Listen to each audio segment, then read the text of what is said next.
नमस्कार भी सभी लोगों को। जल्दी से कमेंट में आओ, टॉपिक बताओ, टॉपिक क्या कर रहा है। ओके, हाँ जी। नमस्कार अभिषेक, दानेश्वर, अजय, मिंटो, प्रियंका, अभिषेक, उदय, शुभम, प्रियंका, गुड मॉर्निंग भाई सभी लोगों को।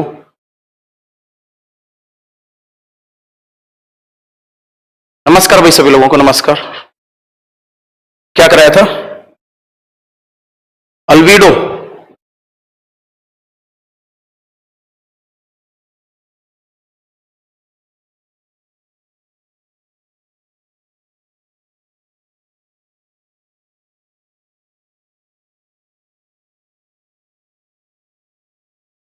वो तो पूरा हो गया, अल्वीडो वाला जो पार्ट था, ठीक है, वो हो गया पूरा, अल्वीडो वाला जो पार्ट था।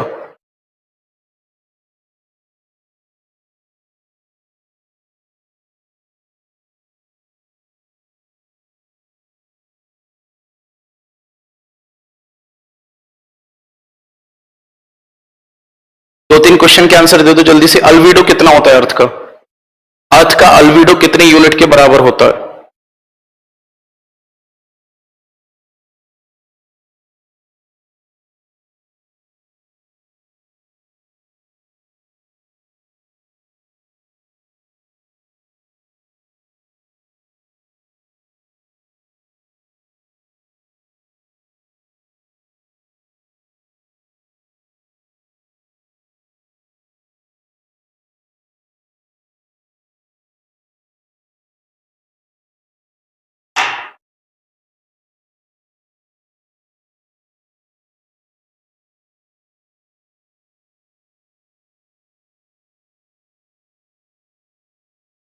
है 35 यूनिट होता है।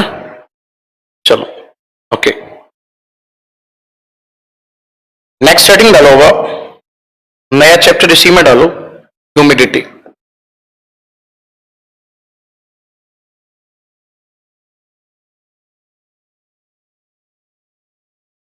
ह्यूमिडिटी हिंदी में कहा जाता है इसको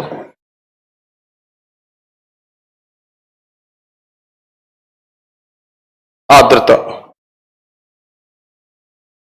ह्यूमिडिटी यानी कि आर्द्रता। कमेंट करके बताओ मुझे ह्यूमिडिटी क्या होती है। मैं बता देता हूं, टाइम खराब होगा।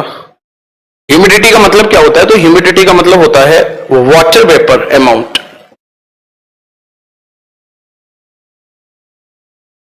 वाटर वेपर अमाउंट, इसका मतलब क्या होता है?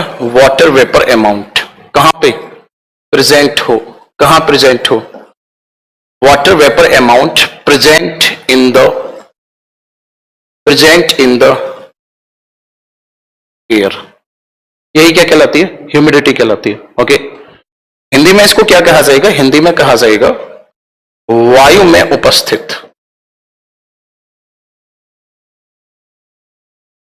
वायु में उपस्थित,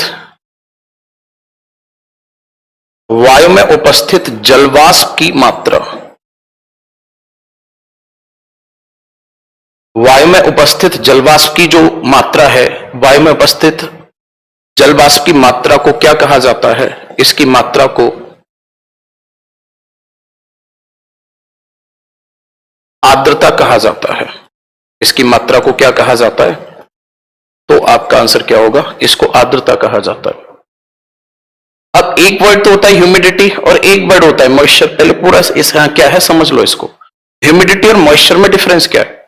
मॉइस्चर का मतलब होता है कि वाटर अमाउंट जितना भी एटमॉस्फेयर में है, water amount present in the atmosphere या present in the air called moisture. आगे बात समझ में?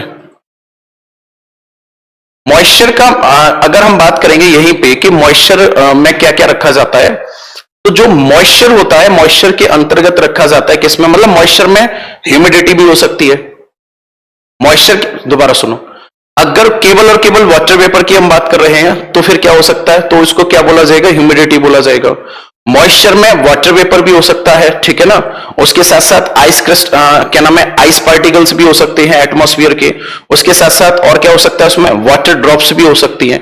अगर सबके लिए अगर पूरा का पूरा एक अरेंजमेंट या कॉम्बिनेशन की बात करते हैं तो उसको मॉइस्चर कहा जाएगा, नमी कहा जाएगा उसको। मॉइस्चर का मतलब नमी। तो नमी और आर्द्रता में डिफरेंस क्या है, केवल और केवल वाटर वेपर का अमाउंट अगर पाया जा रहा है दैट इज कॉल्ड ह्यूमिडिटी। अगर वाटर वेपर के साथ साथ कुछ और भी पाया जा रहा है दैट इज कॉल्ड मॉइस्चर या नमी। आगे बात समझ में, ये दोनों में डिफरेंस हो गया। तो वाटर वेपर का सॉरी ह्यूमिडिटी का मतलब क्या हो गया, water vapour amount present in the air, वायु में उपस्थित जलवाष्प की मात्रा को आर्द्रता कहा जाता है। और यहीं पे अगर हम बात करेंगे मॉइस्चर, मॉइस्चर क्या होता है, मॉइस्चर या हिंदी में आप बोलोगे इसको नमी। मॉइस्चर या नमी क्या होती है, तो ध्यान से समझना। मॉइस्चर या नमी की अगर हम बात करेंगे तो मॉइस्चर या नमी में किसको रखा जाता है, तो मॉइस्चर या नमी के अंतर्गत हम बात करते हैं अमाउंट ऑफ वाटर। इसमें क्या होता है, अमाउंट ऑफ वाटर होता है, amount of water present in air.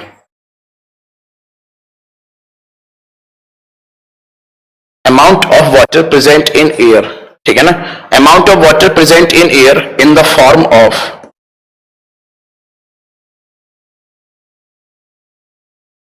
in the form of water vapor, water drop, comma ice crystals।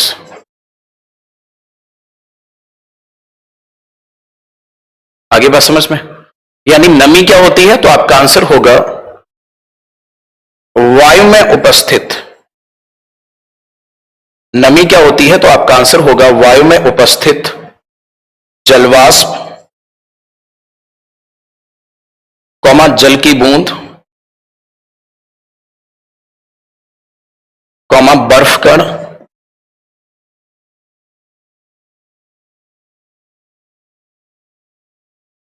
सभी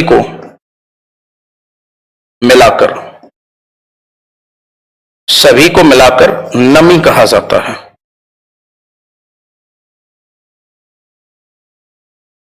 कमेंट करो मॉइस्चर में और ह्यूमिडिटी में डिफरेंस समझ आया नहीं आया, मॉइस्चर और ह्यूमिडिटी में डिफरेंस समझ आया नहीं आया, हाँ जी कमेंट फास्ट। दोनों वर्ड मैंने क्लियर डेफिनेशन लिखी हुई है, कुछ भी समझने वाला ऐसा बड़ा लंबा चौड़ा है ही नहीं जिससे कि आपको समझने में दिक्कत हो।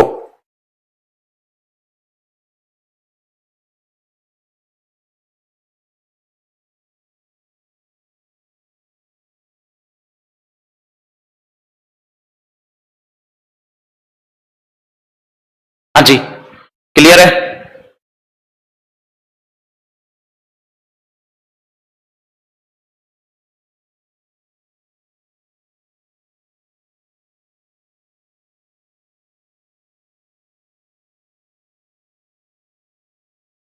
चलो इसके बाद फिर नेक्स्ट आप लिखोगे इसमें measurement of humidity.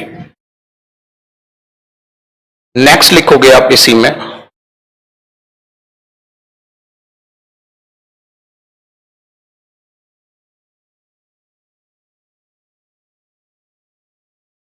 Measurement of humidity,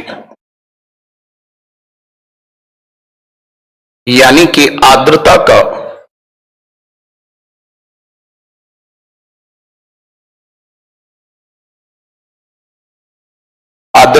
मापन, ठीक है ना। मेजरमेंट ऑफ ह्यूमिडिटी, आर्द्रता का मापन, ठीक। देखो ध्यान से, सबसे पहले एक टर्म आपको पढ़ने को मिलेगा यहां पे humidity capacity. Humidity capacity word समझना। ह्यूमिडिटी कैपेसिटी की मतलब क्या होगा, ह्यूमिडिटी कैपेसिटी का मतलब क्या होगा भाई, ह्यूमिडिटी किसको रिप्रेजेंट कर रहा है, वाटर वेपर को। आगे बात समझ में, और ह्यूमिडिटी किसको रिप्रेजेंट कर रहा है, एयर के द्वारा कैप्चर किया हुआ वाटर वेपर अमाउंट। कैपेसिटी का मतलब क्या हो गया, कैपेसिटी का मतलब ये हो गया कि कितना अमाउंट कैप्चर करने की क्षमता है।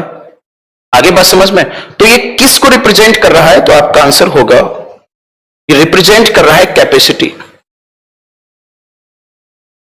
Capacity of water vapour, capacity of water vapour absorption in air. Hindi में लिख सकते हैं हम इसको वायु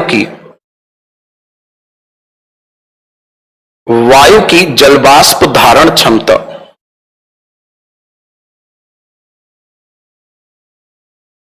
वायु की जलवाष्प धारण क्षमता को क्या कहा जाता है? इसको आर्द्रता क्षमता कहा जाता है।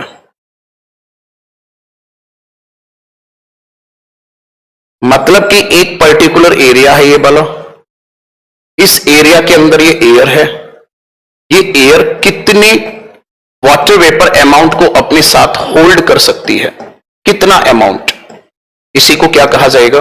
इसी को कहा जाएगा ह्यूमिडिटी कैपेसिटी। ओके, इसको क्या कहा जाएगा? ह्यूमिडिटी कैपेसिटी कहा जाएगा। इसके बाद फिर एक होती है स्पेसिफिक ह्यूमिडिटी और एक होती है एब्सोल्यूट ह्यूमिडिटी। ओके, एक होती है एब्सोल्यूट ह्यूमिडिटी और एक होती है स्पेसिफिक ह्यूमिडिटी। इन दोनों में डिफरेंस क्या होता है ये भी समझ लो, ठीक है ना। अगर मैं बात करूंगा ह्यूमिडिटी की, तो अगर इस ह्यूमिडिटी का यानी कि आर्द्रता का आपने दो तरीके से मापन किया, बहुत सिंपल तरीके से बता रहा हूं, ह्यूमिडिटी का आपने दो तरीके से क्या किया? मापन किया आपने।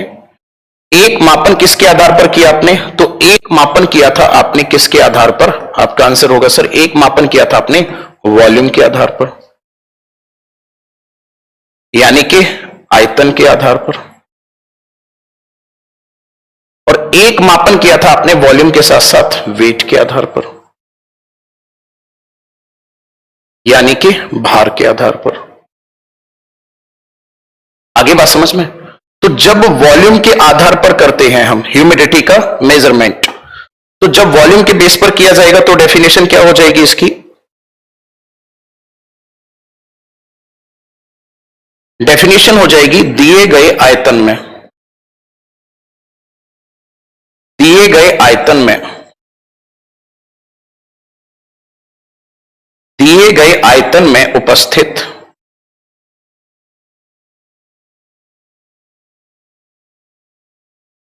जलवाष्प का भार।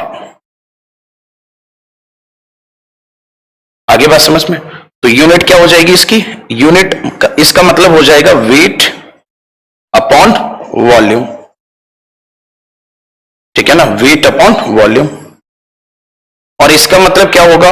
इसका मतलब होगा 1 किलोग्राम वायु,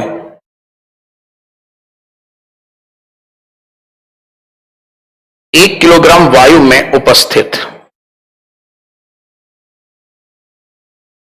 1 किलोग्राम वायु में उपस्थित जलवाष्प,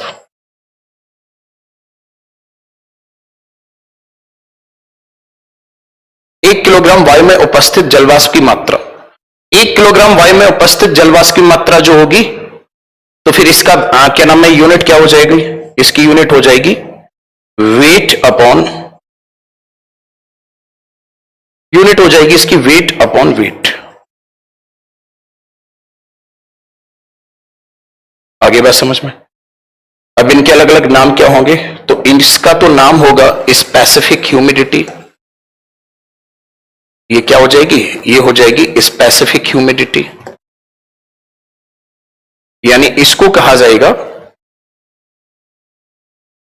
विशिष्ट आर्द्रता।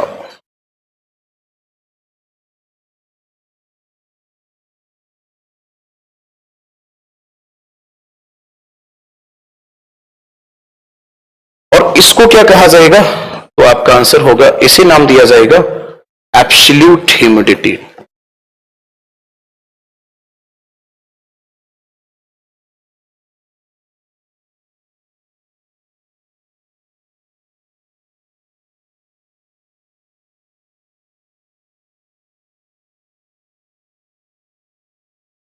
इसको कहा जाएगा सापेक्ष आर्द्रता, इसको क्या कहा जाएगा? सापेक्ष आर्द्रता। बताओ दोनों में डिफरेंस समझ आया नहीं आया? साफ लिखा हुआ, दोनों में अंतर सामने। एक वॉल्यूम के बेस पर मेजरमेंट किया जा रहा है और एक किया जा रहा है किसके बेस पर? वेट के आधार पे।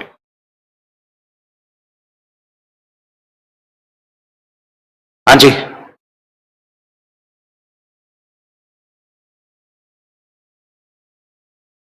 वेट वेट दो बार लिखा है। वेट वेट दो बार इसलिए लिखा है क्योंकि ये तो हो गया किसका? ह्यूमिडिटी का, और ये हो गया किसका? ये हो गया एयर का। ह्यूमिडिटी को आप किस में मेजर करोगे? ग्राम में। एयर को किस में करोगे आप? किलोग्राम में। इसलिए दो बार लिखा हुआ वेट वेट।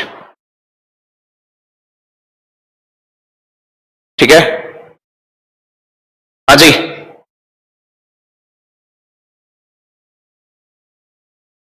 क्लियर है? चलो नेक्स्ट हेडिंग डालो अब आप, specific humidity.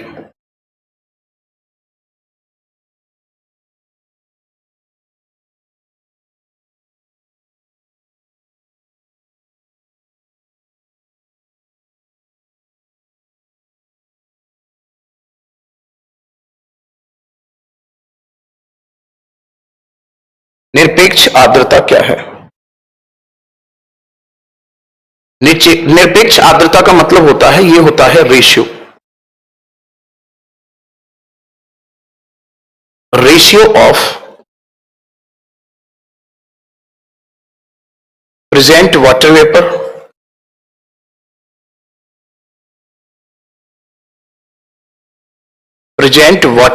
in air and humidity capacity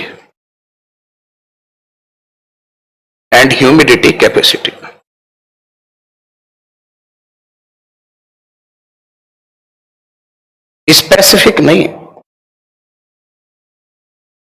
relative.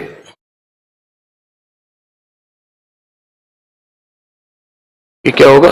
Relative. मतलब कि हिंदी में क्या कहेंगे मैं इसको? वायु में उपस्थित जल वाष्प, एक तो वायु में उपस्थित जल वाष्प,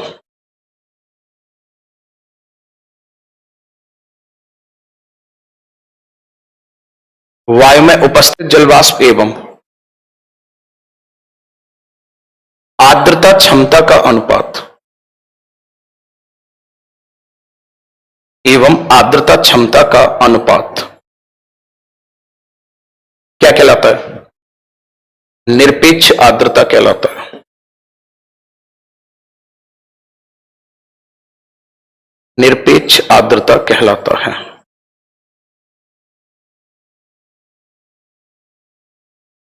फॉर्मूला क्या हो जाएगा? तो आपका आंसर होगा रिलेटिव ह्यूमिडिटी बराबर हो जाएगा, मैंने क्या बताया? Present vapour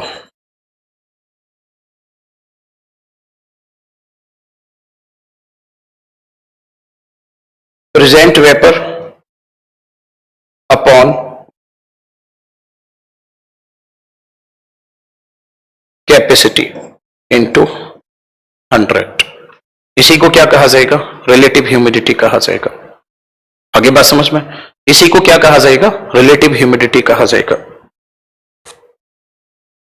specific humidity, relative humidity, ये सब टर्म्स जो यूज होते हैं, इनको क्या आप समझ पा रहे हो? इसको क्या कहा जाएगा? रिलेटिव ह्यूमिडिटी कहा जाएगा। मानकर चलो किसी भी एयर की अगर ह्यूमिडिटी कैपेसिटी जो है वो मानकर चलो इसकी कैपेसिटी है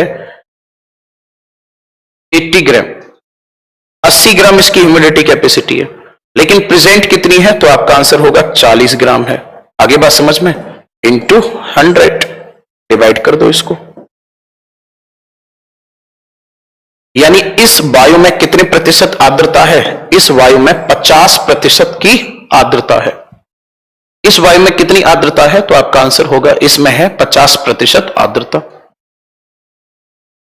आगे मैं आपको समझाने वाला हूं एयर का सैचुरेशन क्या होता है, वो बात की बात है। पहले यहां तक समझ आया नहीं आया? एक बार कमेंट में आ सकते हो।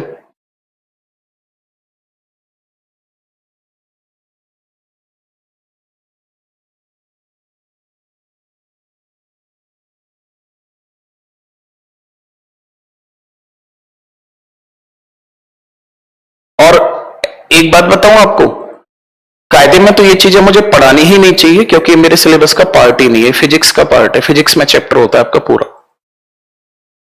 आगे बात समझ में? फिजिक्स में चैप्टर होता है आपका, उसका पार्ट है ये सब।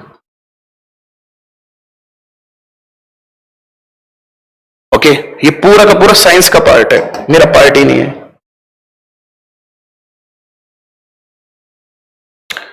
अब देखो यहां पे एयर का सैचुरेशन क्या होता है।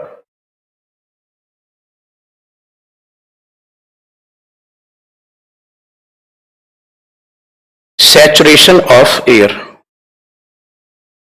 हिंदी में कहा जाता है इसको वायु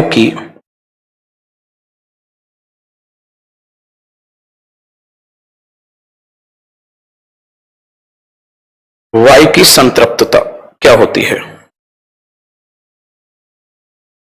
सैचुरेशन ऑफ एयर यानी वायु की संतृप्तता क्या होती है। अगर RH का अमाउंट 100 है, RH का अमाउंट कितना हो जाए, 100% हो जाए, तो इसी को कहा जाता है सैचुरेटेड एयर, संतृप्त वायु कहा जाता है। ठीक, इसको क्या कहा जाता है, संतृप्त वायु कहा जाता है। अगर एयर का अमाउंट क्या है, अगर एयर का अमाउंट कैसा है, अगर RH की वैल्यू क्या है, अगर RH की वैल्यू 100% है, अगर RH की वैल्यू 100% है, तो इसका मतलब एयर कैसी है, एयर सैचुरेटेड हो चुकी है, यानी कि वायु संतृप्त हो चुकी है। आगे बात समझ में? वायु संतृप्त हो चुकी है। अब ये 100% कब होगा, मतलब जितनी उसकी क्षमता है, सॉरी जितना उसके अंदर, आप यूं कहोगे जितनी उसकी क्षमता थी उतना उसने क्या कर लिया, उतना उसने धारण कर लिया। जितनी क्षमता थी उतना उसने धारण कर लिया, तो इसी को क्या कहा जाएगा, इसी को कहा जाएगा संतृप्त वायु। इसी को क्या कहा जाएगा, संतृप्त वायु कहा जाएगा। जितनी क्षमता उतना उसने क्या कर लिया, धारण कर लिया। आगे बात समझ में? मानकर चलो इस वायु की यहां पे पर्टिकुलर एक एरिया में आपने, इतने एरिया में एयर का आपने क्या किया, मेजरमेंट करना शुरू किया, और आपको पता चला कि इसकी जलवाष्प धारण क्षमता है 50, और उतनी ही इसने क्या कर ली, धारण कर ली। आगे बात समझ में? जितना था उतना ही क्या कर लिया इसने, धारण कर लिया, इनटू 100, तो इसका मतलब ही कितने परसेंट हो गई रिलेटिव ह्यूमिडिटी, 100% हो गई। आगे बात समझ में? तो सैचुरेटेड एयर का मतलब क्या है, मतलब कि रिलेटिव ह्यूमिडिटी कितनी होना, 100% होना, या फिर आप यूं कह लो कि जब क्या हो जाए, वाटर वेपर, सैचुरेटेड एयर का मतलब क्या होगा, तो आप लिख सकते हो इसमें वाटर वेपर, या ऐसे लिखो present water vapour, present water vapour, present water vapour equal equal capacity. जब वायु में उपस्थित जलवाष्प और धारण करने की क्षमता दोनों बराबर हो जाएं, तो इसी को क्या कहा जाएगा, इसी को कहा जाएगा सैचुरेटेड एयर। दोनों बराबर हो जाएं तो इसको क्या कहा जाएगा, सैचुरेटेड एयर कहा जाएगा।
आवाज चली गई थी, अरे ऐसा कैसे हो गया।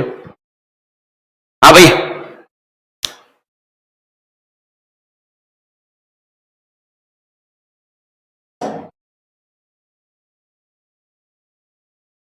चलो एक क्वेश्चन का आंसर दो, एक क्वेश्चन का आंसर दो। What is the difference between specific humidity and relative humidity? Question का आंसर दो तभी आगे बढ़ूंगा। रिलेटिव ह्यूमिडिटी और स्पेसिफिक ह्यूमिडिटी में क्या डिफरेंस है?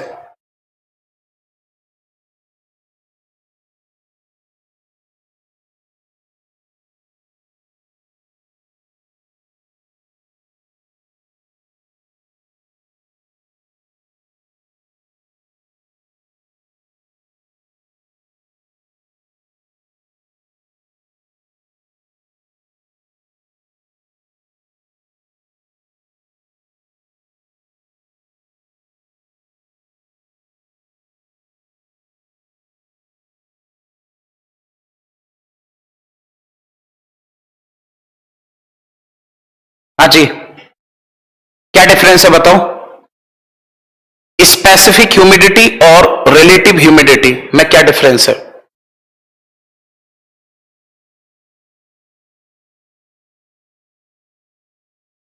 पूजा का कमेंट आ रहा है दोनों एक ही है, वेरी गुड।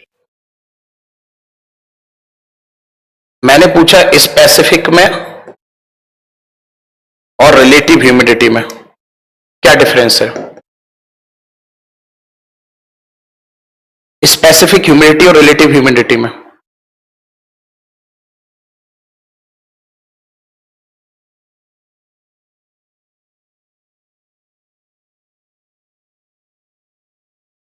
बड़ा डिफरेंस है। स्पेसिफिक ह्यूमिडिटी की अगर हम बात करेंगे तो ये कहां पर होगा? ये 1 किलोग्राम एयर में होगा, पहली बात तो। और ये क्या है? ये तो रेशियो है। ये क्या है? ये तो रेशियो है। आगे बात समझ में? ये क्या है? रेशियो है। अब मैंने कहा कि रिलेटिव ह्यूमिडिटी का मतलब क्या होता है? मतलब कि जितनी कैपेसिटी है, जितनी कैपेसिटी है उसी के बराबर क्या है? कैपेसिटी के बराबर। जितनी कैपेसिटी है उसी के बराबर क्या है? जितनी कैपेसिटी है उसी के बराबर क्या है? उसी के बराबर है प्रेजेंट है। जितनी कैपेसिटी है उसी के बराबर क्या है? प्रेजेंट अमाउंट है। कैपेसिटी बराबर present amount, that is called relative humidity. अब जिस टेम्परेचर पर ये दोनों एक दूसरे के बराबर होंगे, ठीक है ना, जिस टेम्परेचर पर दोनों एक दूसरे के क्या हो जाएंगे? ये बराबर होंगे, उस टेम्परेचर को क्या कहा जाएगा? उस टेम्परेचर को कहा जाता है ड्यू पॉइंट। उस टेम्परेचर को क्या कहा जाता है? तो आपका आंसर होगा उस टेम्परेचर को कहा जाता है ड्यू पॉइंट। उसे ओशांक कहा जाता है। ओशांक का मतलब क्या है? ओशांक का मतलब यह है कि जब कैपेसिटी प्रेजेंट अमाउंट के बराबर हो जाए, आगे बात समझ में? प्रेजेंट अमाउंट कैपेसिटी के बराबर हो जाए, या फिर आप यूं कह लो एयर का क्या हो जाए? एयर का सैचुरेशन हो जाए, एयर सैचुरेशन। यानी कि वायु कैसी हो जाए? तो आपका आंसर होगा यानी कि वायु संतृप्त हो जाए। वायु कैसी हो जाए? संतृप्त हो जाए। तो जिस टेम्परेचर पर एयर क्या हो जाए? सैचुरेटेड हो जाए, उस टेम्परेचर को क्या कहा जाएगा? उस टेम्परेचर को कहा जाएगा ड्यू पॉइंट। उसे क्या कहा जाएगा? ड्यू पॉइंट कहा जाएगा। ओके, बात क्लियर है? और अगर ये ड्यू पॉइंट 0 डिग्री सेंटीग्रेड से भी नीचे है, जब ये ड्यू पॉइंट 0 डिग्री सेंटीग्रेड से भी नीचे है, तब इसको क्या कहा जाएगा? देन इट इज कॉल्ड हिमांक। तब इसको कहा जाएगा क्या? हिमांक या फ्रीजिंग पॉइंट। इसको क्या कहा जाएगा? इसको कहा जाएगा हिमांक या फ्रीजिंग पॉइंट। इसको क्या कहा जाएगा? हिमांक कहा जाएगा, हिमांक या फ्रीजिंग पॉइंट कहा जाएगा।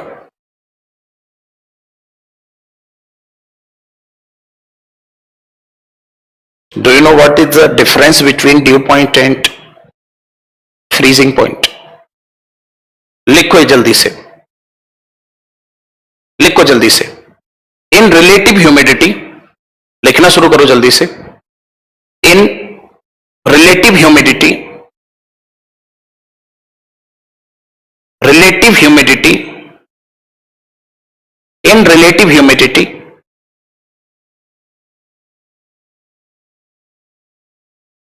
ये 100% लिखना, रिलेटिव ह्यूमिडिटी ब्रैकेट में लिख देना इसी के आगे, इन रिलेटिव ह्यूमिडिटी ब्रैकेट में लिख देना 100%, जब कैसा हो 100% हो, इन रिलेटिव ह्यूमिडिटी ब्रैकेट में 100%,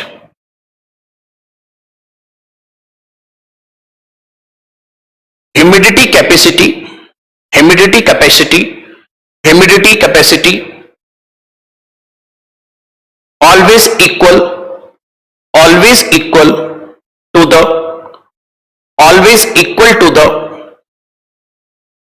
humidity capacity always equal to the present amount of water vapor, present amount of water vapor,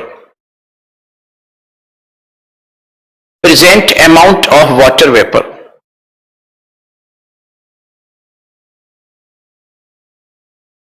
present amount of water vapor,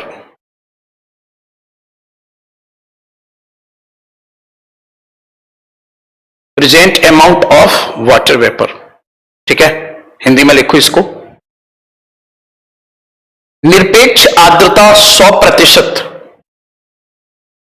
होने की स्थिति में, निरपेक्ष आर्द्रता 100% होने की स्थिति में, निरपेक्ष आर्द्रता 100% होने की स्थिति में,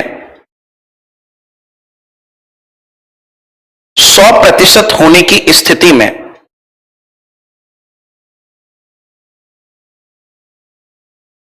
100% होने की स्थिति में आर्द्रता क्षमता, 100% होने की स्थिति में आर्द्रता क्षमता वायु में उपस्थित जलवाष्प की मात्रा के बराबर हो जाती है।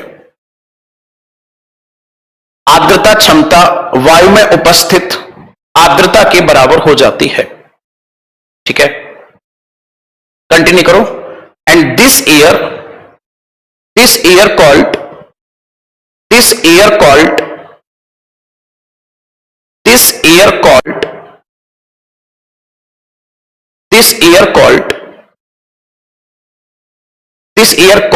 saturated air,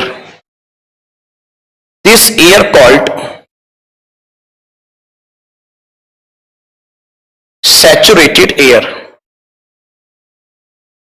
ठीक है ना, this air called saturated air, this air called saturated air, this air called saturated air। तथा इस वायु को इस वायु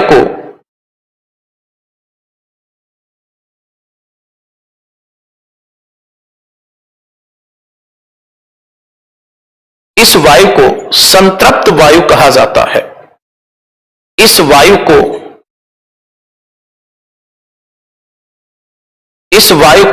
संतृप्त वायु कहा जाता है। इस वायु को संतृप्त वायु कहा जाता है। इस वायु को संतृप्त वायु कहा जाता है।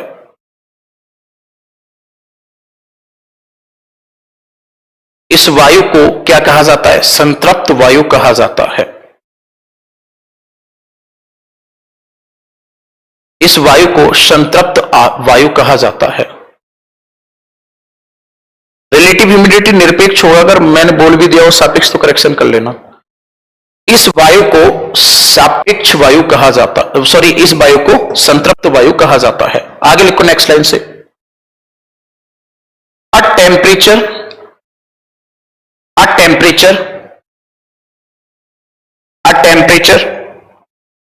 at which air will be saturated, a temperature at which air will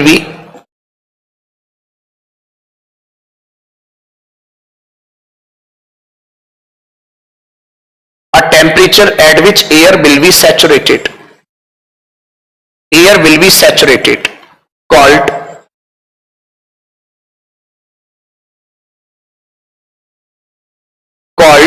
dew point,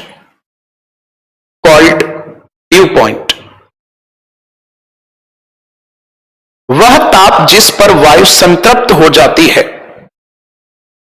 वह ताप जिस पर वायु संतृप्त हो जाती है, वह ताप जिस पर वायु संतृप्त हो जाती है, उसे ओसांक कहा जाता है, उसे ओसांक कहा जाता है।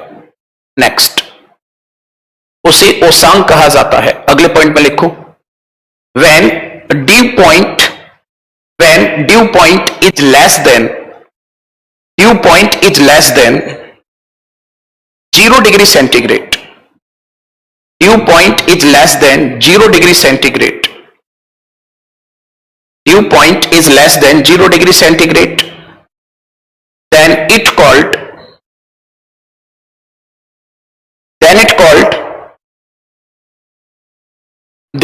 called freezing point। जब ओसांक 0 डिग्री सेंटीग्रेड से भी कम हो, जब ओसांक 0 डिग्री सेंटीग्रेड से भी कम हो, ओसांक 0 डिग्री सेंटीग्रेड से भी कम हो, ओसांक 0 डिग्री सेंटीग्रेड से भी कम हो, तब इसे हिमांक कहा जाता है, तब इसे हिमांक कहा जाता है। एक क्वेश्चन का आंसर दो जल्दी से। कंडेंसेशन क्या है? कंडेंसेशन, संघनन। संघनन ओसांक पर होगा या हिमांक पर होगा? संघनन ओसांक पर होगा या हिमांक पर होगा?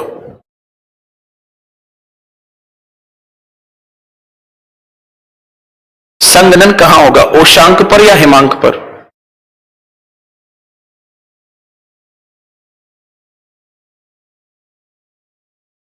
बताओ जल्दी से।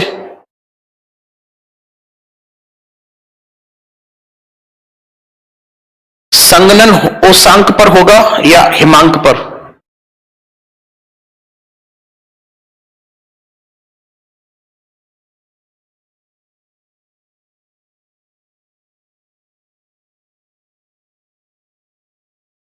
बताओ जल्दी से, ओशांक पर होगा या हिमांक पर?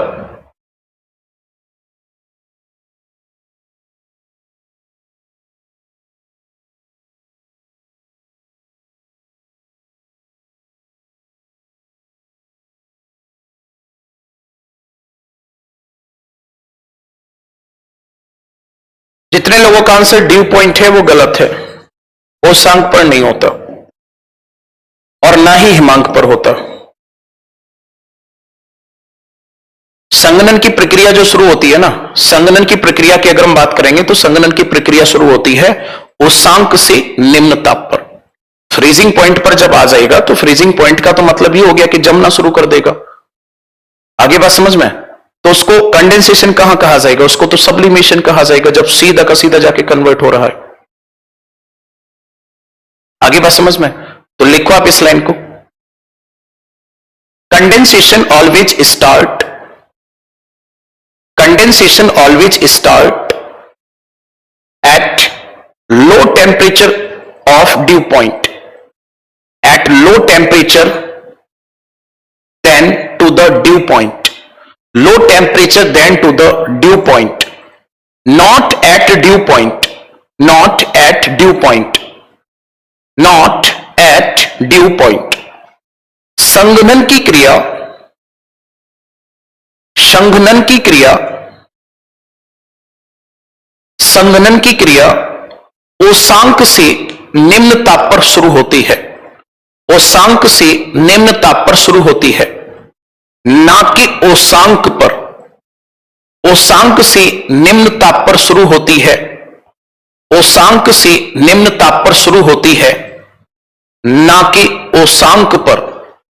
ओशांक से निम्न ताप पर शुरू होती है, ना कि ओशांक पर। आगे बात समझ में? संघनन की क्रिया ओशांक से निम्न ताप पर शुरू होती है, ना कि ओशांक पर। बराबर है यहां तक? चलो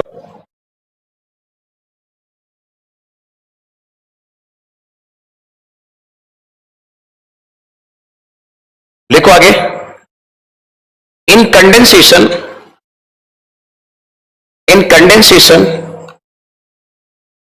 water vapour particles water vapor particles converted into water drops. Water vapor particles converted into water drops. Board पे देखो ध्यान से इधर, मैंने कहा कि वाटर वेपर के जो पार्टिकल्स हैं, ये वाटर वेपर है,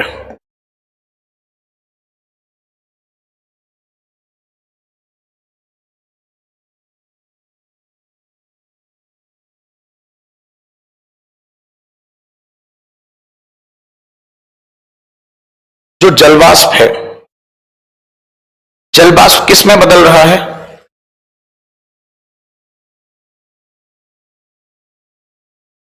वाटर ड्रॉप्स में बदल रहा है। वो बदल रहा है किस में? जल की बूंद में। जलवाष्प किस में बदल रहा है? जल की बूंद में बदल रहा है।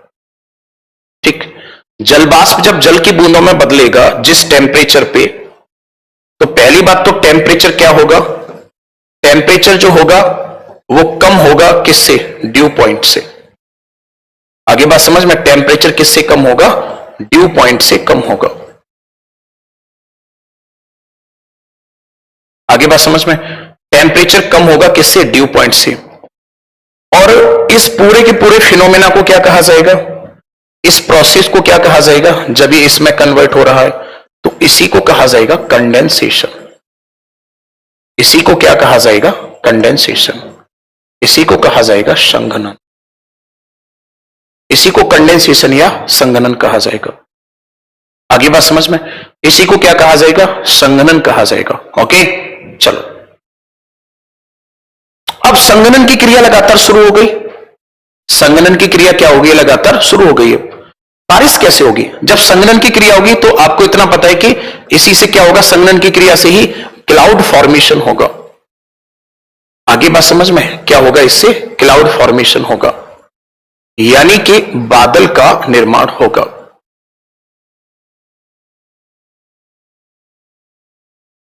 इसी से क्या होगा? बादल का निर्माण होगा। अब रेनफॉल कब होगी? पॉइंट आपको यह समझना है कि रेनफॉल जो होगी वो कब होगी, वर्षा कब होगी। तो मेरी बात को समझो। और जब वर्षा होती है तो बंद कैसे हो जाती है? ऐसा क्यों नहीं होता कि एक बार शुरू होगी तो लगातार होती रहे महीनों या सालों के हिसाब में? देखो ध्यान से, मानकर चलो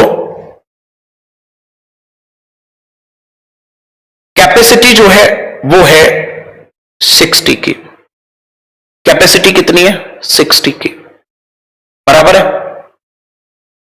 और प्रेजेंट कितना है? 30। इंटू 100 करोगे तो ये कितने परसेंट निकल कर आया? 50%, बराबर है। कितने परसेंट निकल कर आया? 50%। अब ध्यान से समझना, मान लो कैपेसिटी है 60, प्रेजेंट कितना है? 60, ये कितना हो गया? 100%। बात क्लियर है? अब मान लो कैपेसिटी कितनी है? 60। ठीक है, बहुत सही से एग्जांपल से समझा रहा हूं। मान लो कैपेसिटी कितनी है? 60 और प्रेजेंट कितना है? 180। प्रेजेंट कितना है? 180 इंटू 100 करोगे आप, या 120 मान लो। प्रेजेंट कितना हो गया? 120 हो गया।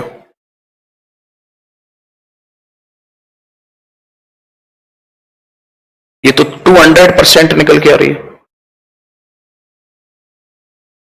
अब ध्यान रखना, कैपेसिटी तो यहां पे हमने एक ही रखी है।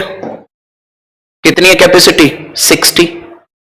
आगे बात समझ में, कैपेसिटी तो तीनों ही कंडीशन में क्या है? सेम है। एब्जॉर्प्शन कितना हो रहा है? तो अगर कम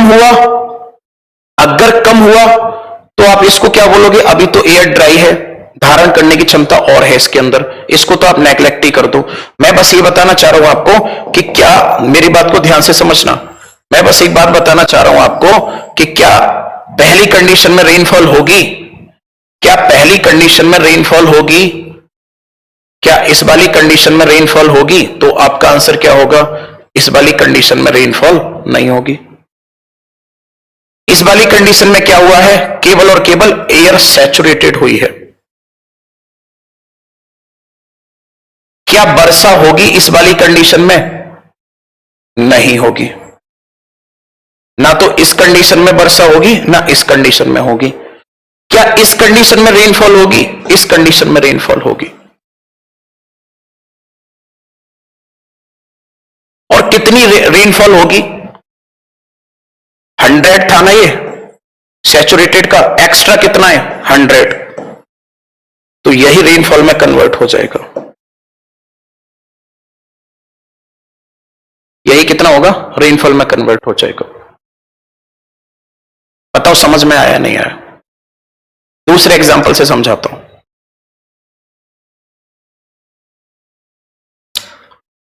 आपके पास एक 1 लीटर की बोतल है।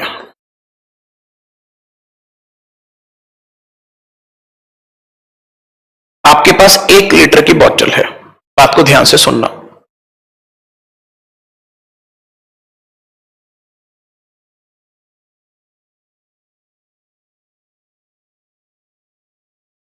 और आप इसमें ऊपर से पानी डालते हो। आप इसमें क्या कर रहे हो, ऊपर से पानी डाल रहे हो। पहली बार आपने पानी डाला इसमें केवल और केवल कितना, आधा लीटर। क्लियर है? दूसरी बार में फिर आपने इसमें कितना पानी डाला, तो आपने इसमें पानी जो डाला दूसरी बार में वो डाला पूरा 1 लीटर।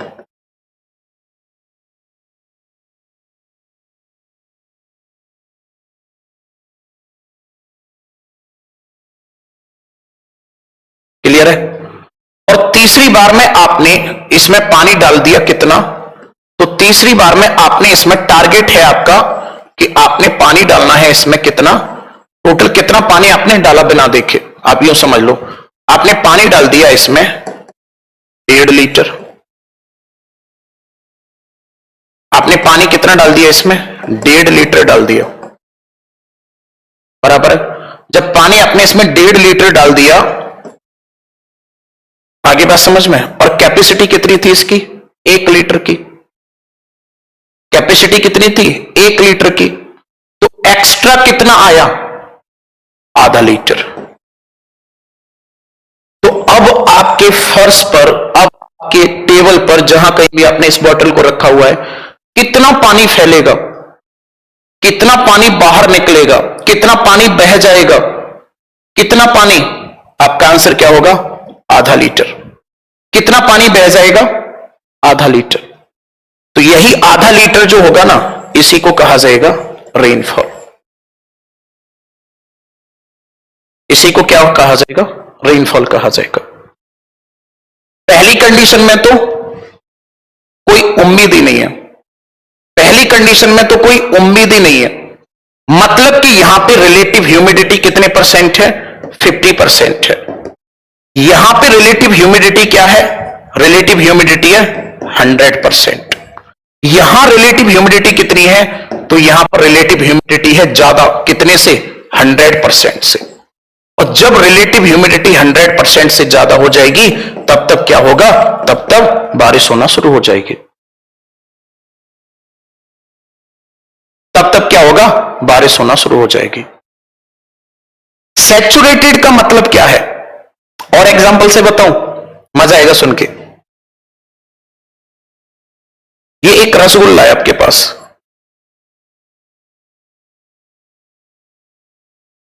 सूखा रसगुल्ला है, स्पंज है, स्पंज वाला है। और आपने इसको किस में डाल दिया, आपने इसको लिक्विड में डाल दिया, भाई चाशनी जिसे बोलते हैं, आपने चाशनी में डाल दिया। आगे बात समझ में? तो एक कंडीशन ऐसी है कि रसगुल्ले के अंदर चाशनी पूरी तरह से भरी हुई है, बस टपक नहीं रही है।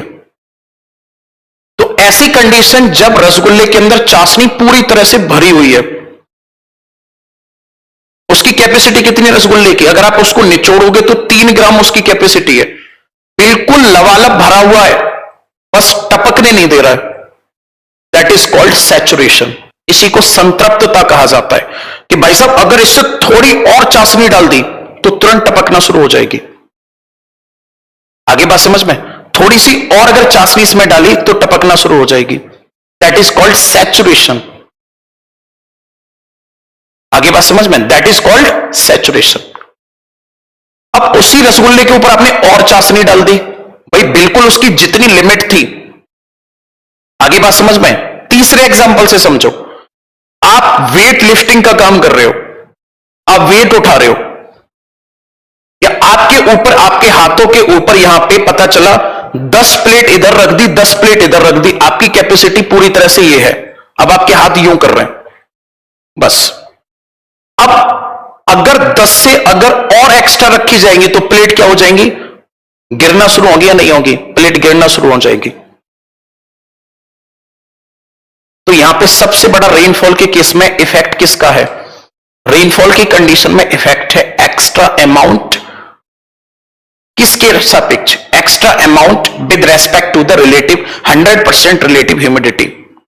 रेनफॉल उतनी ही होगी जब, रेनफॉल कब होगी? मैंने लिखा है यहां पे, जब रिलेटिव ह्यूमिडिटी 100% से ज्यादा हो। आगे बात समझ में? अब मैंने कहा कि पानी फैलना कब शुरू होगा? जब एक्स्ट्रा होगा, पानी धीरे धीरे फैलना शुरू होगा। आधा लीटर पानी फैल गया, बंद कब हो जाएगा? बंद कब हो जाएगा पानी फैलना? जब 1 लीटर रह जाएगा। क्यों? क्योंकि इसकी कैपेसिटी कितनी थी? 1 लीटर की थी। तो बारिश होगी कब और बंद कब होगी? क्या समझ पाए? 3 एग्जाम्पल दे दिए।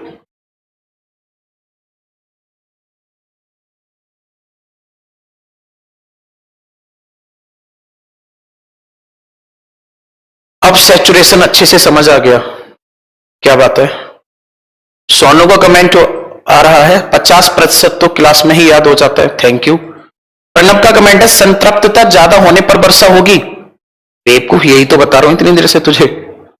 संतृप्तता जब ज्यादा हो जाएगी तो रेनफॉल भी कैसी हो जाएगी? ज्यादा हो जाएगी।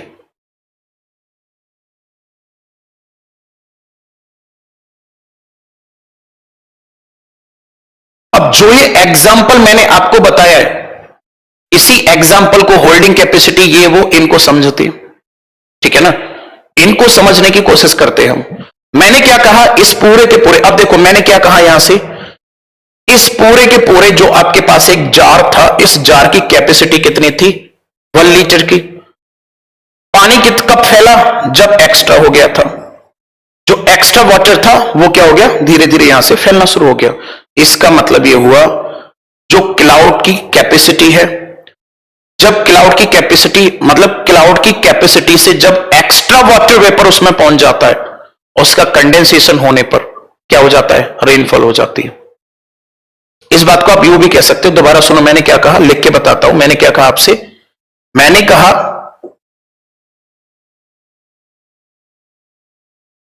बादलों की कैपेसिटी, बादलों की कैपेसिटी से जो एक्स्ट्रा अमाउंट होगा वही क्या कराएगा? वही वर्षा कराता है। यही कारण है कभी कभी काले काले बादल छाए रहते हैं लेकिन बारिश नहीं करते, क्योंकि उनकी रिलेटिव ह्यूमिडिटी कैसी है?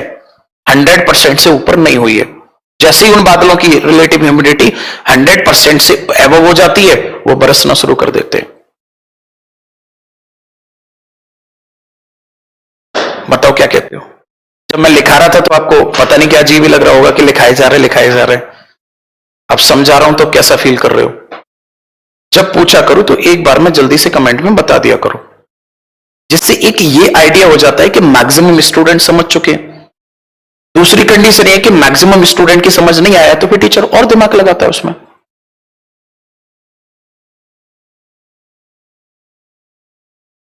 ठीक है ना भाई? अगर मानकर चलो मेरे सामने 20 कमेंट आते हैं और 20 कमेंट में से अगर 18 कमेंट ऐसे होते हैं कि सर समझ आ गया, दैट मीन्स टॉपिक क्लियर हो गया।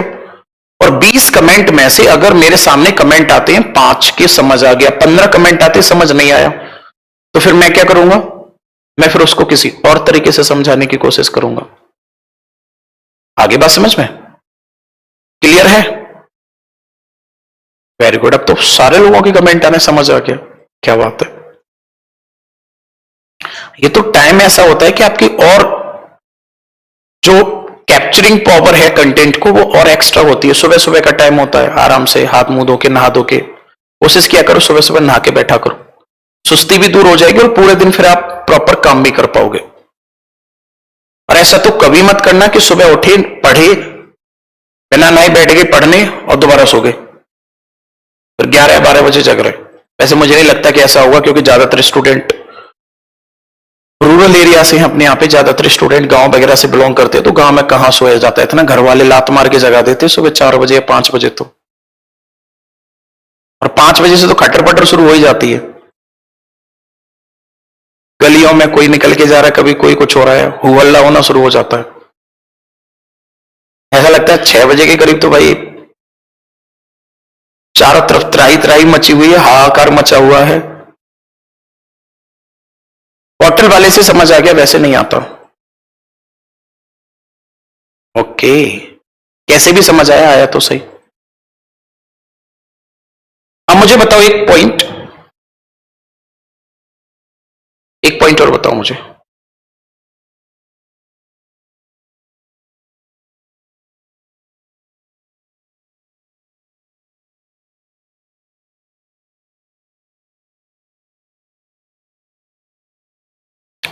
एक पॉइंट बताओ मुझे, अगर किसी एयर का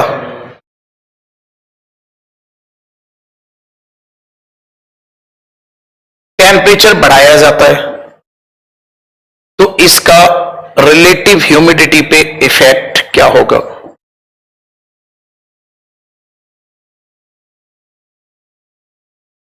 इसका रिलेटिव ह्यूमिडिटी पे इफेक्ट क्या होगा?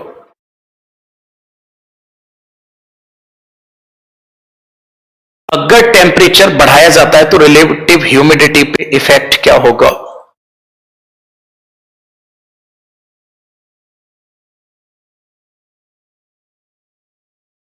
अब देखो, मैं पूछ रहा हूं रिलेटिव ह्यूमिडिटी पे इफेक्ट क्या होगा, दूसरा कह रहा है कंडेंसेशन।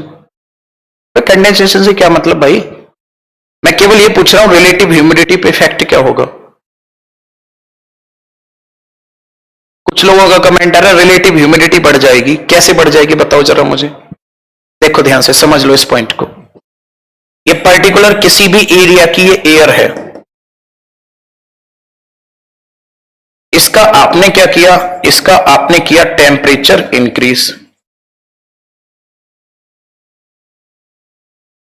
जब टेम्परेचर इंक्रीज किया आपने इसका, तो टेम्परेचर इंक्रीज करने पर क्या हुआ? टेम्परेचर इंक्रीज करने पर क्या हुआ? तो टेम्परेचर इंक्रीज करने पर इसका वॉल्यूम घटेगा या बढ़ेगा?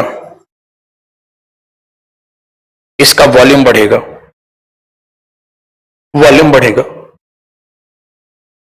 जब वॉल्यूम बढ़ेगा तो वॉल्यूम बढ़ने पर जो इंटरमॉलिक्यूलर डिस्टेंस है, जो इंटरमॉलिक्यूलर डिस्टेंस है, ठीक है ना, जो क्या है इंटरमॉलिक्यूलर डिस्टेंस, यानी कि जो अंतर आणविक दूरी है, इंटरमॉलिक्यूलर डिस्टेंस है, ये घटेगी या बढ़ेगी? भाई अगर ये समझ लो, ये 2 पार्टिकल्स हैं, इनके बीच के गैप की बात कर रहा हूं मैं। जब टेम्परेचर बढ़ेगा तो ये इधर मूव करेगा, ये इधर मूव करेगा, तो इनके बीच गैप बढ़ेगा, तो इंटरमॉलिक्यूलर डिस्टेंस जो होगी वो बढ़ेगी। कारण भाई वॉल्यूम बढ़ रहा है, स्प्रेड हो रहा है, फैल रहा है, तो इसके बीच की डिस्टेंस ज्यादा हो जाएगी। और जब इसके बीच की कैपेसिटी ज्यादा हो जाएगी, आगे बात समझ में, किसके बीच की? यहां इंटरमॉलिक्यूलर डिस्टेंस ज्यादा हुई, वॉल्यूम ज्यादा हुआ, तो फिर इसका मतलब जब स्पेस ज्यादा हुआ, सीधा सीधा आप यूं कह लो स्पेस ज्यादा हुआ, और जब स्पेस ज्यादा होगा तो फिर इसकी कैपेसिटी बढ़ेगी या घटेगी? इसकी कैपेसिटी क्या हो जाएगी? इसकी कैपेसिटी भी बढ़ जाएगी एयर की। यानी कि अगर टेम्परेचर इंक्रीज हो रहा है तो इस टेम्परेचर की एयर मतलब वाटर वेपर को एब्जॉर्ब करने की कैपेसिटी बढ़ रही है, घट रही है?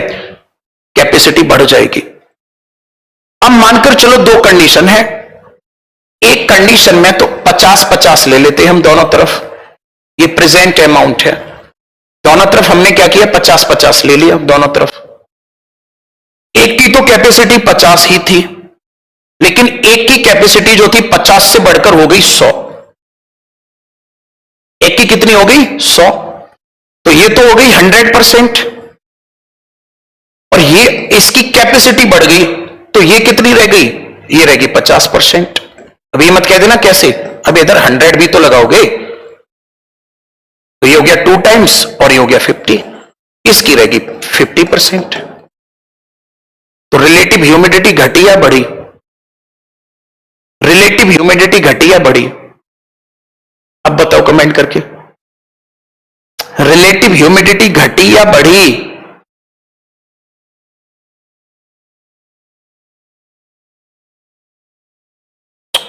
हद है यार, अभी भी कमेंट आ रहा है कि बढ़ी, मतलब मैं लिख रहा हूं कि 100% थी, कैपेसिटी बढ़ गई जिसके कारण रिलेटिव ह्यूमिडिटी घट गई, बोला भी है मैंने, मतलब दिमाग है नहीं पढ़ने में, कहां दिमाग चला गया भाई।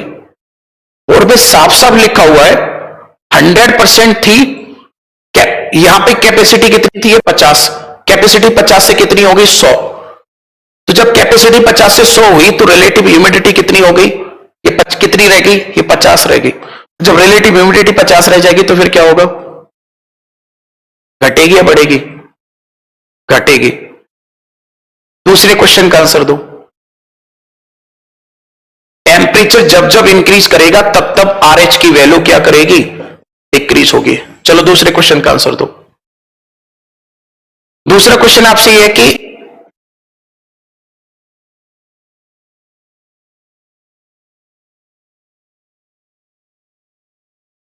कौन सी एयर में, किस एयर की वाटर वेपर कैप्चरिंग पावर ज्यादा होगी, वाटर वेपर कैप्चरिंग पावर ज्यादा होगी किस एयर की, कोल्ड या वार्म, कोल्ड या वार्म।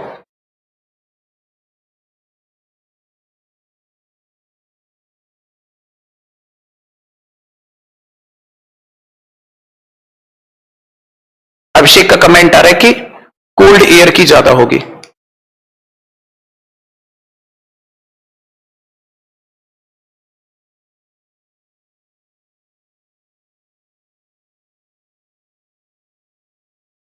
क्या ही करो तुम लोगों का,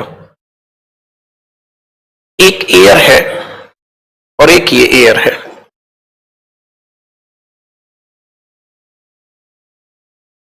मैंने कहा इसकी कैपेसिटी कितनी है,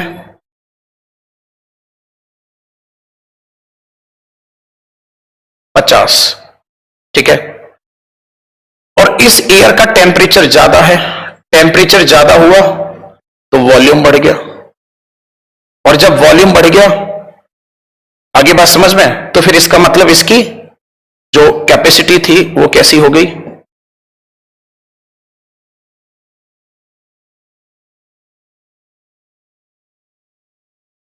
कैपेसिटी भी इसकी इंक्रीज कर गई, 50 से हो गई है 100, इनकी कैपेसिटी कैसी होगी, ज्यादा होगी, 50 से कैसी होगी इनकी 100 होगी। तो इसकी कैपेसिटी 50 थी, इसकी हो गई 100, तो कैपेसिटी किस बात की है, ये वाटर वेपर की कैपेसिटी है। आगे बात समझ में, और कब, जब इसका टेम्परेचर कैसा था, ज्यादा, तो वाटर वेपर कैपेसिटी कैसी हो रही है इसकी, इंक्रीज, तो जब टेम्परेचर बढ़ेगा तो वाटर वेपर एब्जॉर्प्शन की पावर घटेगी या बढ़ेगी, बढ़ेगी। आगे बात समझ में, और जब इसकी वाटर वेपर एब्जॉर्प्शन पावर और ज्यादा बढ़ जाएगी तभी इसकी रिलेटिव ह्यूमिडिटी घट जाएगी, तब इसकी रिलेटिव ह्यूमिडिटी क्या होगा, घट जाएगी। आगे बात समझ में, तो मेरा कहने का मतलब यह है टेम्परेचर और रिलेटिव ह्यूमिडिटी में इनवर्सली प्रोपोर्शनल होते हैं एक दूसरे के। इन केस ऐसा हो कि एयर, मानकर चलो किसी एयर का टेम्परेचर डाउन हुआ, एयर का टेम्परेचर हुआ डाउन, टेम्परेचर जब डाउन होगा तो एयर क्या करेगी, स्प्रेड करेगी या श्रिंक करेगी, एयर करेगी श्रिंक, यानी एयर क्या करती है, सिकुड़ती है, वायु क्या करती है, सिकुड़ती है, वायु सिकुड़कर ऐसी हो गई। पहले तो एयर का साइज क्या था, ये था, अब एयर हो गई ऐसी। जब वायु सिकुड़ेगी तो इसका वॉल्यूम कैसा होगा, वॉल्यूम कम हो जाएगा। जब वॉल्यूम कम होगा तो इसका मतलब रिलेटिव ह्यूमिडिटी घटी या बढ़ी, तो रिलेटिव ह्यूमिडिटी पहले मानकर चलो इसके अंदर जलवाष्प धारण करने की क्षमता और थी, लेकिन वॉल्यूम कम हो गया, वॉल्यूम कैसा हो गया, कम हो गया। और जब वॉल्यूम कम हो गया तो इसका मतलब इसके अंदर अब अमाउंट नेचुरली इंक्रीज कर गया, अमाउंट नेचुरली इंक्रीज कर गया अब इसके अंदर, या ऑटोमेटिक इंक्रीज करके हम यूं कह सकते हैं। तो रिलेटिव ह्यूमिडिटी क्या होगी, घटेगी या बढ़ेगी, बढ़ जाएगी।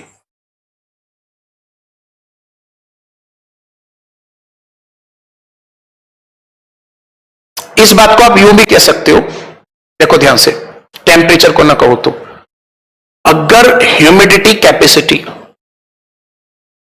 अगर कैपेसिटी बढ़ जाती है तो इससे रेशियो कम हो जाएगा, यानी कि रिलेटिव ह्यूमिडिटी घट जाएगी। और अगर कैपेसिटी जो है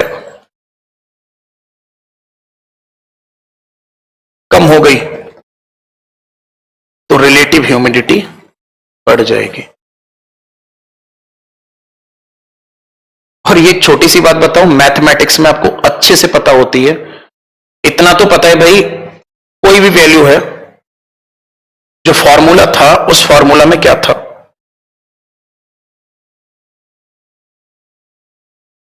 आर एच बराबर मैंने क्या बताया था, आर एच बराबर बताया था मैंने प्रेजेंट अमाउंट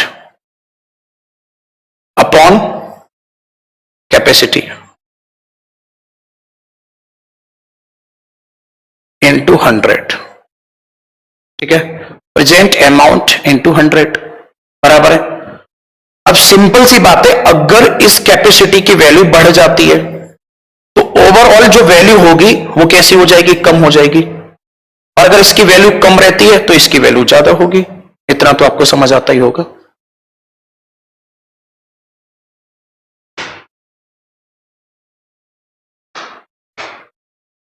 बताओ क्या कहते हो, पूरा समझ आया नहीं आया?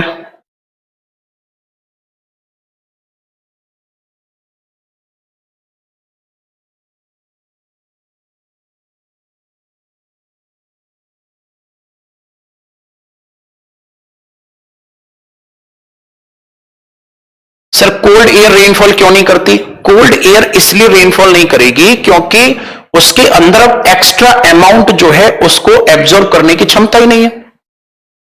रिलेटिव ह्यूमिडिटी जो है उसकी एक्स्ट्रा अमाउंट उसके अंदर आएगा ही नहीं है। वार्म एयर के अंदर एक्स्ट्रा अमाउंट आएगा, और जब वार्म एयर के अंदर एक्स्ट्रा अमाउंट आएगा तो रेनफॉल होगी।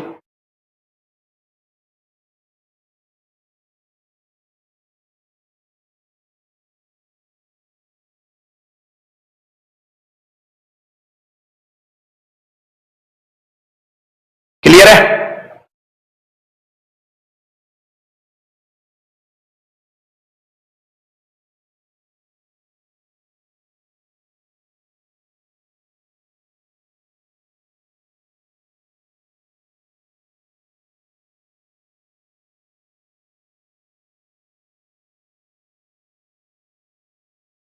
चलो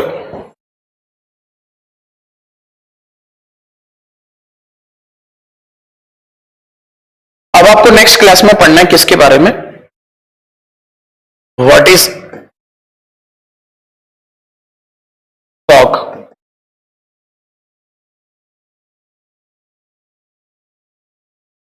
मिस्ट, फॉग, मिस्ट, स्मोक, इन सब के बारे में पढ़ना है, ये कैसे बनते हैं। नेक्स्ट अगर हम बात करेंगे तो ड्यू,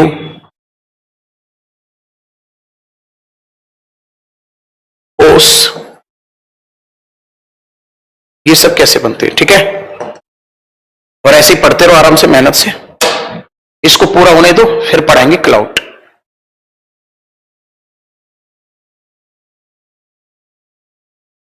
आर्टिफिशियल रेनफॉल कैसे वर्क करता है? आर्टिफिशियल रेनफॉल का बस एक छोटा सा फंक्शन है, आर एच बराबर क्या होता है, प्रेजेंट कितना है, कैपेसिटी कितनी है, इनटू 100, यही तो होता है। तो यहां पे ऐसी स्थिति में क्या किया जाता है, प्रेजेंट एयर जो होती है ना, इस प्रेजेंट वाटर, सॉरी एयर नहीं, वाटर वेपर को, इसको इंक्रीज किया जाता है आर्टिफिशियली। जब इसको इंक्रीज किया जाएगा, इससे क्या होगा, फिर इससे RH रिलेटिव ह्यूमिडिटी की वैल्यू ज्यादा हो जाएगी। तो वही कॉन्सेप्ट कि 1.5 लीटर हो गया तो आधा लीटर फैलना शुरू हो जाएगा। और ये इंक्रीज कैसे होगा, तो इंक्रीज होगा कंडेंसेशन से। कंडेंसेशन कैसा हो, ज्यादा हो। और कंडेंसेशन ज्यादा कैसे होगा, तो टेम्परेचर कम हो। आगे बात समझ में, टेम्परेचर कैसा हो, कम हो। तो आर्टिफिशियल रेनफॉल का मतलब होता है सीधा सीधा कुछ भी स्प्रे वगैरह करके टेम्परेचर और डाउन करना। टेम्परेचर डाउन करने के बाद फिर क्या होना, कंडेंसेशन होना। कंडेंसेशन होगा तो वाटर वेपर का अमाउंट, सॉरी वाटर ड्रॉप्स का अमाउंट इंक्रीज होगा। वाटर ड्रॉप्स का अमाउंट इंक्रीज होगा तो रेनफॉल होगी। ठीक है, चलो।